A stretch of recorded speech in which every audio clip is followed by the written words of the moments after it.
Et bonjour à tous, c'est Loki, l'agent des séries, et on se retrouve aujourd'hui pour une nouvelle vidéo de Thanos, le dilemme du titan, le livre que je vous lis.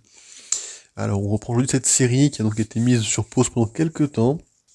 Elle va donc reprendre à partir d'aujourd'hui et continuer, comparé à d'autres séries dont je vais mettre une pause temporaire par rapport à l'event. Cette série continuera à sortir chaque fois, une fois par semaine. Il y aura un nouveau planning. Vous en rendrez compte en fonction des sorties quand vous aurez la notification des chaînes YouTube. N'hésitez pas à vous abonner aux deux chaînes YouTube d'ailleurs. N'hésitez pas non plus à aller sur l'autre chaîne YouTube et tout simplement aller checker les vidéos par rapport à l'événement si vous intéresse. Et n'hésitez pas du coup à follow ma chaîne Twitch et également à aller sur mon Discord pour être prêt à assister à l'event. Nous allons normalement faire une petite vidéo d'entraînement ensemble, un petit live. Donc n'hésitez pas à aller follow tout de suite le Twitch histoire d'avoir toute l'information possible. Ce que je vous propose, c'est qu'on commence tout de suite chapitre 12 du Game Titan, et c'est parti. Chapitre 12. Oh, c'est un balai, celui-ci. Une voix transperça l'obscurité et le silence. Thanos tenta de tourner la tête vers elle, mais il était incapable de bouger. Tu l'as à dire, enchérit une autre voix. C'est la vérité vraie. C'est sûr de sûr, reprit la première. Des mains se posèrent sur lui. Quelque chose de solide et lourd se referma autour de son cou en cliquetant. Thanos se débattit en train de dissiper les séquelles du coma qu'il s'était infligé. Il essaya d'ouvrir les yeux, mais ceux-ci refusèrent de coopérer. Balèze et vivant, fit la première. Vivant et balèze, confirma l'autre. Thanos perdit son combat contre les ténèbres, et elles l'engloutirent. Quand il parvint enfin à ouvrir les yeux, la première pensée qui lui vint fut son rêve. Il se souvint d'elle, des mots que lui avait glissés à l'oreille et qu'elle lui avait enjoint de ne pas oublier.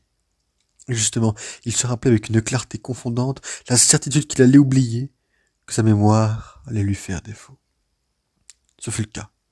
Il ne parvint pas à se remémorer ce qu'elle lui avait dit. Il se rendit compte de tout cela entre le moment où il ouvrit les yeux et celui où sa vision commença à se dégager, du flou qu'avait engendré son trop long sommeil. Il était allongé sur un lit, un couchage hors d'âge jeté à même le sol. Il avait peine à le croire, mais il était enveloppé dans des couvertures. C'était bien primitif par rapport au confort du champ de chaleur auquel il s'attendait. Il comprit immédiatement qu'il ne se trouvait pas sur la planète mère des cris, car ceux-ci possédaient une technologie bien plus avancée et un mode de vie bien plus luxueux. Alors qu'il se redressait, des nausées et des vertiges s'emparèrent de lui. La tête lui tourna donc, il décida de la reposer, au creux de son oreiller. Souviens-t'en, avait-elle dit. Souviens-t'en. Mais il n'en était pas capable. Il se rappelait avoir réglé le pilote automatique avant de se plonger dans le coma pour survivre, malgré la mise en veille d'une bonne partie des systèmes de survie. Il n'avait pas oublié non plus son rêve dans tous ses détails exquis. Mais pas ce satané passage, précisément. Il serra un poing. Dans l'état où il se trouvait, cela l'épuisa, et malgré tout, il se sentit mieux. Les réveillés, annonça une voix désormais familière. Le balèze est réveillé. Réveillé balèze, c'est ça. Balèze est réveillé. Exactement, enchérit une troisième voix. Il est bien tout cela. Talos souleva à nouveau la tête de son oreiller, doucement cette fois-ci. Autour de lui, le monde parut tourner sur lui-même, puis ralentit et s'arrêta. La salle où il se trouvait était crasseuse. Les murs en métal étaient vérolés de taches rougeâtres de rouille.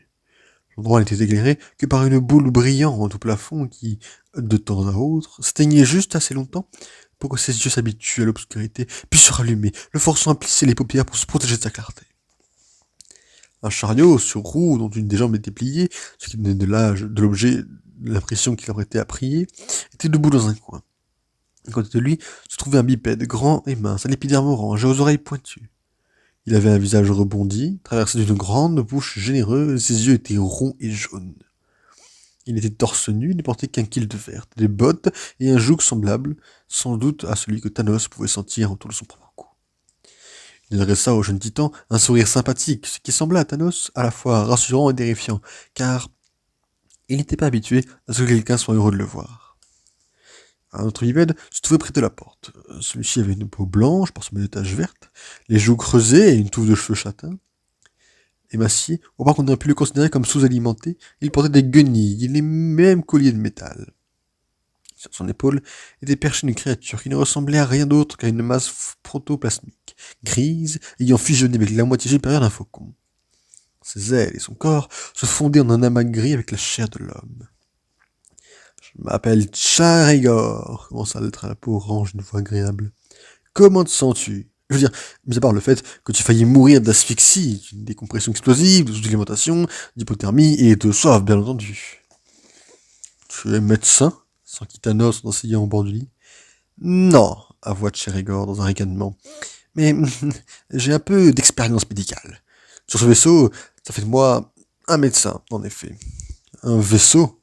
Répéta Thanos, se souvenant qu'il avait orienté Sanctuary pour qu'il se mette en orbite autour d'Allah et lance un signal de détresse. Je suis sur un vaisseau? Mais comment suis-je arrivé là? Tu as eu bien de la chance, c'est tout, lança le décharné. C'est bien vrai, ça. Chance. Chance, reprit les créatures sur son épaule.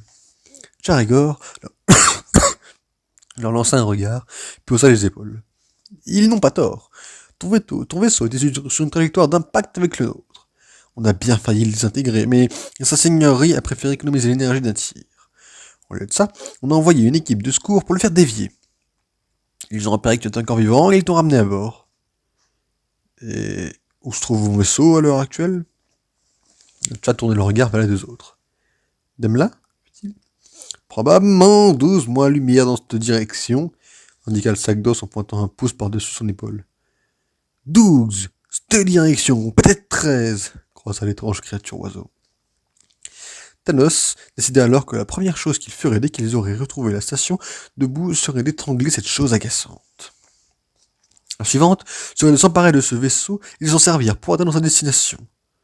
Comme ils avaient abandonné le sanctuaire à la dérive dans l'espace, ce ne serait que justice. Sommes-nous loin du secteur spatial commandé par les Kree de sa planète principale? Le secteur Kree? S'exclama Fatcha. C'est dans cette direction que tu voulais aller? Eh ben, on peut dire que tu l'as méchamment raté. Thanos n'avait pas pour habitude de bouder, mais c'était un maître quand il lâchait le bruit du noir. Après que Tcha, Demla et l'oiseau affreux furent partis, il se retrouva seul dans l'infirmerie, à réfléchir à ce qu'on lui avait expliqué. Il se trouvait à des centaines de parsecs d'Allah, et il était affamé, et portait autour du cou le même collier ciré qu'il avait vu autour de Demla et Tcha. Son apparence lui rappelait d'anciennes illustrations de jougs électrifiés. Il n'y avait aucun doute que cet objet était conçu pour lui faire mal, voire le tuer et qu'il tentait de l'enlever. Il ne savait pratiquement rien au sujet du vaisseau sur lequel il se trouvait, ce n'était son nom, la couchette d'or. Et enjagé par l'état de l'équipement dans l'infirmerie, cette dénomination n'avait pas dépassé l'état du vœu pieux. Il avait donc complètement raté le secteur Kree. Un nouveau trou noir s'est formé près de la mare astrosien, expliquait Tcha. Va savoir, il n'était peut-être pas sur tes cartes. Donc si c'est le cas, ton pilotage automatique n'aurait pas corrigé sa force gravitationnelle et tu aurais été attiré loin du cap prévu. Alors que Thanos réfléchissait à cette possibilité, Tcha avait posé une main sur son épaule. Tort, mon ami. Tout nous fait avancer, et même nos erreurs. Tcha l'avait appelé son ami. C'était bien entendu pour le réconforter, mais cette familiarité avait surpris et amusé Thanos. Il n'avait pas l'habitude d'être considéré comme un ami aussi rapidement. Cependant, il suivit le conseil de Tcha et se rendormit. Il avait trop longtemps frôlé la mort. Son corps était épuisé et son esprit semblait bourdonner, ce qui rendait toute concentration difficile. Après quelques jours de repos, son corps avait retrouvé sa vigueur et ses pensées surgissaient plus facilement. Ça lui donna alors la permission de quitter sa couche et Demla se proposa de lui faire visiter le vaisseau. La créature oiseau, qui avait été baptisée Bluko et qui, techniquement, était une tâche métamorphe, un de ces êtres doués d'une semi-conscience qu'on peut parfois trouver dans les territoires régaliens, les accompagna, forcément, en répétant tout ce que Demla disait. Thanos ne put définir ce qui l'irritait le plus. Bluko qui faisait l'écho ou la prononciation grossière de Demla, mais l'un des deux lui donna presque immédiatement la migraine. On lui aurait mis une grande tunique grise et une paire de bottes. Le vêtement avait dû être blanc par le passé car c'était la couleur qu'on pouvait encore déceler en observant le tissu au niveau des coutures. Les semelles des bottes étaient éliminées.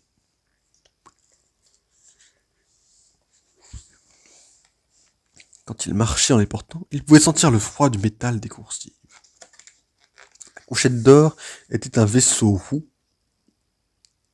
Il était constitué d'un cul d'un tube incurvé tournant autour d'un axe central auquel il était relié par 16 rayons servant à aller et venir entre la couronne et le moyeu.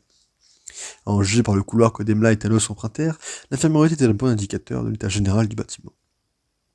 Un bloc concave, en pulse vert, offrait une vue extérieure, mais sur un bon tiers d'entre eux, on avait comblé les craquelures à l'aide d'une sorte de pâte visqueuse afin d'éviter que le verre ne cède, ce qui aurait précipité tout l'air que contenait le vaisseau vers le vide de l'espace.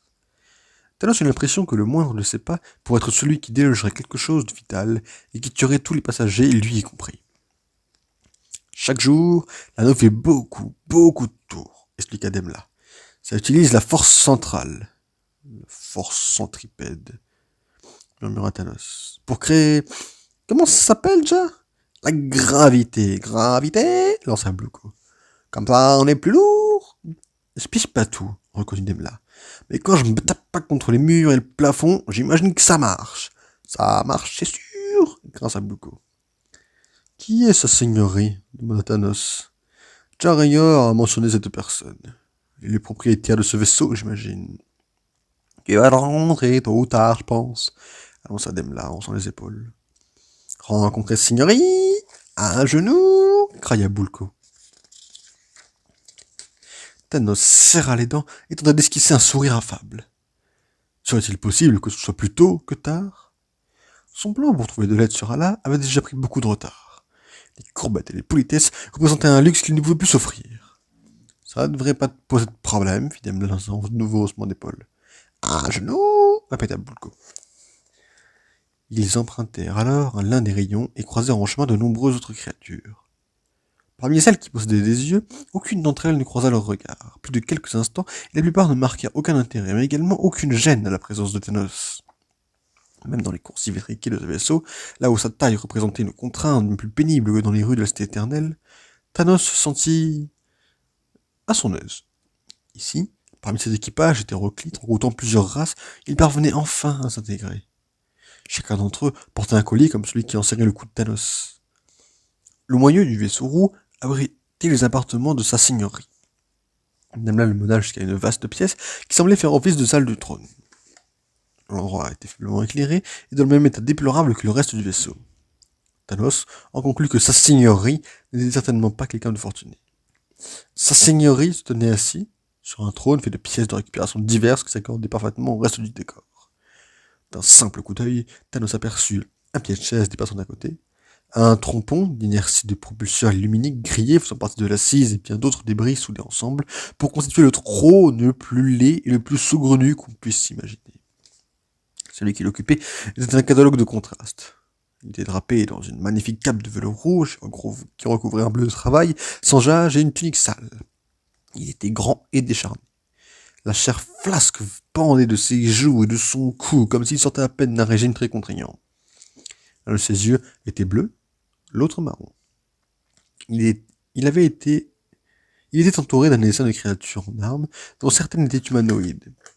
Quelques-unes bénéficiaient de membres extendaires, d'autres n'en avaient visiblement pas assez. Agenouille-toi, murmura Demla qui avait déjà adopté cette position. À genoux, piétia bruyamment Bluko. Écoute cette bestiole, dit sa seigneurie d'un ton las, mais aimable de celle qu'un cérémonial s'ennuie, mais qui se doit de le faire respecter. Mets-toi à genoux. Thanos évalua rapidement la situation. Il savait qu'il était plus fort que n'importe qui présent dans cette salle. C'est la question de leur arme, et du joug autour de son cou. Malgré cela, il valait mieux tester sa seigneurie sans attendre, lui semble-t-il. Plus jamais l'élément de surprise ne jouerait pour lui autant qu'en cet instant. Il ne pourrait peut-être pas vaincre sa seigneurie, mais il montrerait qu'il n'était pas de ceux qui se soumettraient en silence. Sois prudent, se dit-il. Ne capitule pas, mais ne cherche pas non plus le conflit. M'agenouiller n'est pas dans mes traditions, annonça-t-il d'un ton neutre. Ah? Pas dans tes traditions? Bien entendu, je comprends parfaitement. De la tête, elle désigna le gars qui se trouvait le plus près de lui. Un robot, apprends-lui nos traditions, à nous. Un homme à la peau blanche, portant des touffes de barbe et une tonsion de moine, fit quelques pas vers Thanos et le toisa du regard. Vêtu d'une tunique dégoûtante dont une des poches pendait, il faisait Il faisait 2 têtes de moins que le titan et pesait au mieux la moitié de son poids. Juste au moment où Thanos se disait qu'il allait être amusant de voir cette petite créature tenter de le mettre à genoux, une douleur atroce vrilla à l'avant de son crâne juste derrière ses yeux. Le monde fut plongé dans un blanc sans nuance et éclatant qui s'atténua un instant avant de retrouver toute son intensité. Et il suffoqua, se balança d'avant en arrière et prit sa tête entre ses mains. Il tenta de toutes ses forces de ne pas gémir sans y parvenir. Il entendit alors geindre comme un enfant recevant une fessée. Le collier diffusait une brûlure insoutenable tout le long de son nerf vague. Il n'avait jamais enduré quoi que ce soit de semblable. Sa seigneurie lâcha un juron et la douleur de transperça de nouveau. Cette fois-ci, Thanos ne put s'empêcher de hurler et tomber à genoux. Voilà qui est mieux, commanda sa seigneurie. Alors, c'était si difficile que ça? Alors que robot reculé, Thanos se frotta les tempes dans l'espoir d'atténuer sa souffrance. Et malgré lui, des larmes roulèrent sur ses joues. Ça secoue, hein? Reprit le commandant du vaisseau en humectant ses lèvres. Lance physique. D'après ce qu'on m'a dit, ça fait très mal, comme quand on suce de la glace avec des dents en mauvais état, mais multiplié par 100.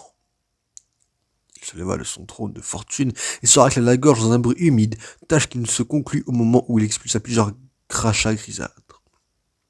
Un de ses suivants, une sorte de troll minuscule, intercepta l'éclair dans ses mains avant qu'elle ne touche le sol, puis sortir de la pièce en courant.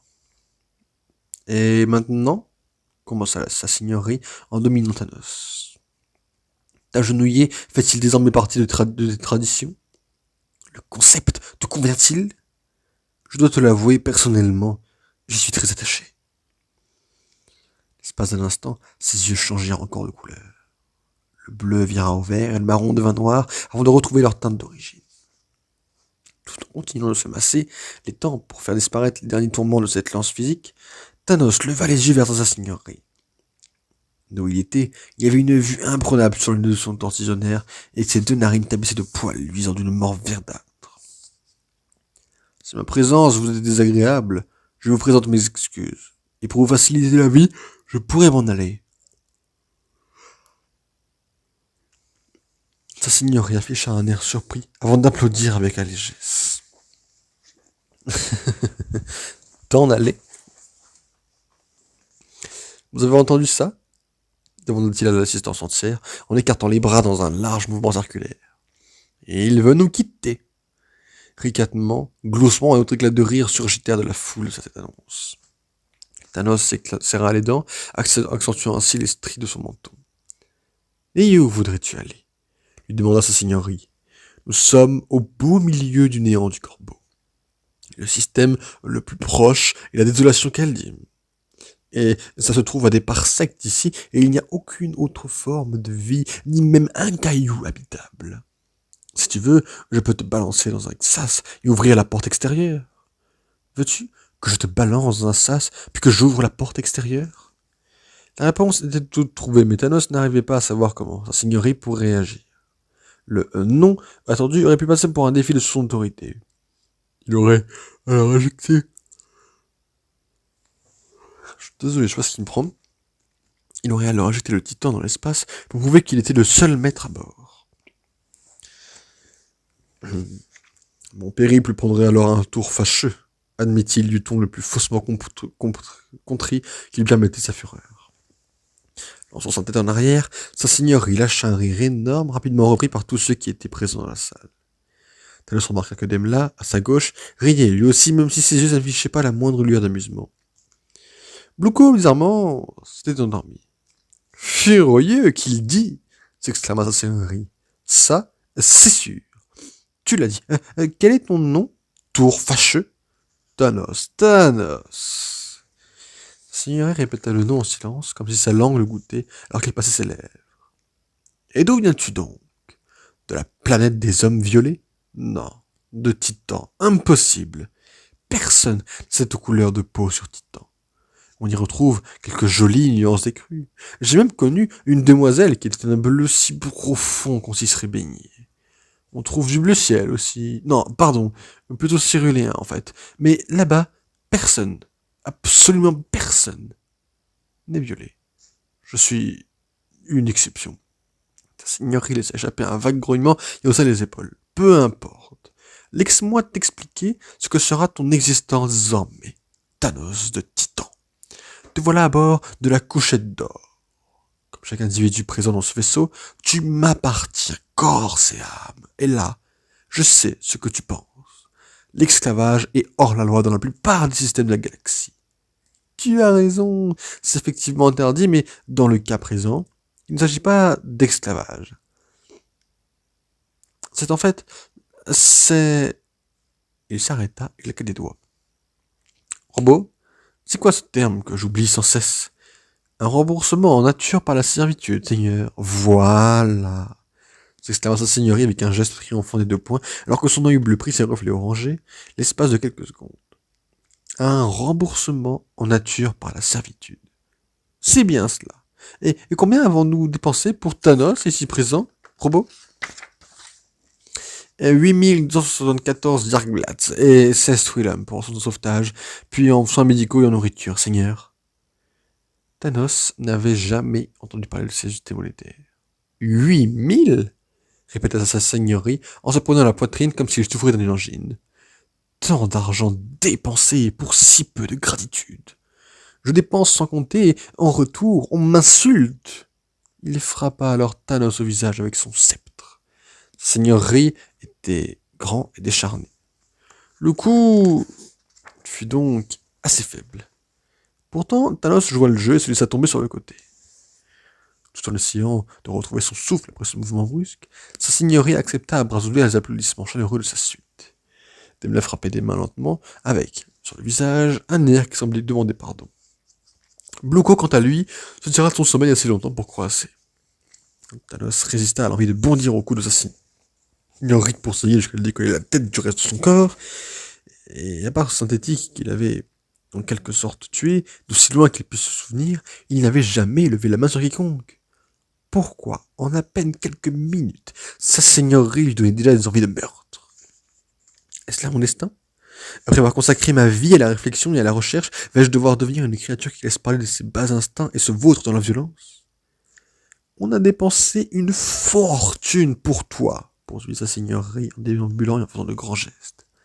Le sauvetage extravéhiculaire, les soins médicaux, ces vêtements que tu portes, tout ça, tu ne me le dois qu'à ma générosité et à ma bienveillance. Tout ce que je te demande en retour, c'est que tu me respectes et que tu me rembourses. Il ponctua ces derniers mots en frappant plusieurs fois Thanos à la tête et aux épaules à l'aide de son bâton. Il y avait toujours aussi peu de puissance dans ses coups, mais le titan fit semblant d'être blessé et s'effondra au sol. Le collier. Sans ce collier, je vous présente mes excuses pour mon impertinence, murmura-t-il entre ses dents. L'idée même de flatter ce chef de pacotille le dégoûtait. Mais, pour l'instant, la meilleure des stratégies consistait à jouer le jeu. Il posa le regard sur Robot, celui qui détenait les commandes du collier. Alors, si seulement je pouvais... Sa seigneurie leva un doigt en signe de trêve, puis s'accroupit, tout essoufflé des efforts qu'il venait de fournir. Un long trait de morve et de bave pendait entre ses lèvres trop lourdes pour être ravalées, et trop épais pour se briser. « Qu'on m'essuie !» ordonna-t-il. La même créature naine réapparut, tenant dans la main un mouchoir souillé. Il s'approcha pour récupérer l'immeuble des stalactites. Cela lui demanda plus d'efforts que Thanos que ne l'aurait pensé. Où en étais-je? Ah oui, au moment où tu comprends que tu dois me rembourser. C'est très simple, en fait. Je t'ai fait une faveur, et toi, tu t'acquittes de ta dette. Tu rejoins mon armée à bord de ce vaisseau, et une fois que nous serons arrivés là où nous nous rendons, tu tueras beaucoup de gens pour moi. Et une fois que ce sera fait, nous serons quittes. Tu as compris? Parfait, lança-t-il sans attendre la réponse. Une petite conversation me fut fort agréable. Comme tu sembles aller mieux, tu vas sortir de l'infirmerie afin de te rendre utile. Au revoir. L'audience de sa seigneurie venait de prendre fin. On avance très doucement, mais on avance sûrement. Bref, ce que je vous propose, c'est qu'on se retrouve la semaine prochaine pour la suite du dilemme du titan. N'hésitez pas à aller checker l'event sur l'autre chaîne YouTube. C'est important, j'espère qu'il va vous plaire. On a besoin d'être le maximum sur ces live Twitch. Donc on se retrouve la semaine prochaine, et d'ici là, portez-vous bien. Ciao, ciao.